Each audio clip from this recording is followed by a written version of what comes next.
இப்போ படங்களில் பெரும்பாலான இடங்களில் வில்லன் பக்கம் ஒரு நியாயம் இருக்கும்.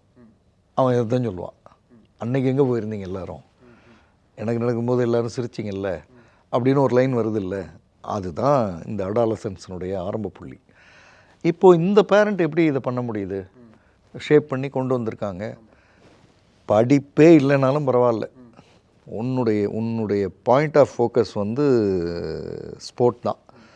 அதாவது அவர் கேஷுவலாக பேசும்போது ஒரு வார்த்தை சொன்னார், விளையாடும் போது அவன் வேற ஆள் சார்னார்.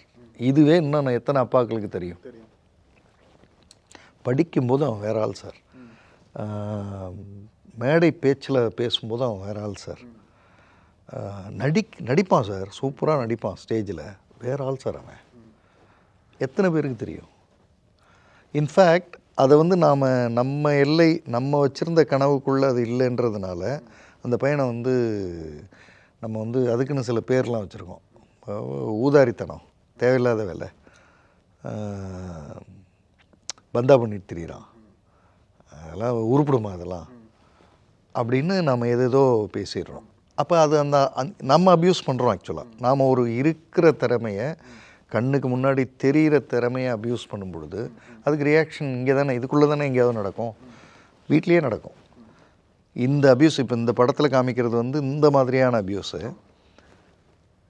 அப்பா வந்து பையனோட திறமையை அங்கீகரிக்கவே இல்லை. ஆனால் பையன் எப்படியோ வந்தார், படித்தார், சம்பாதிச்சார், கல்யாணம் பண்ணார், குழந்தை பெற்றார், எல்லாம் ஓகே.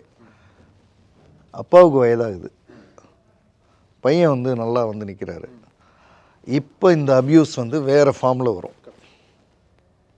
அவர் சின்ன வயசில் என்னமோ பண்ணார்ல, அது இப்போ வரும், போய் உட்காருப்போ சோகமாக பேசிட்டு அப்படின்னு வரும் இப்போது.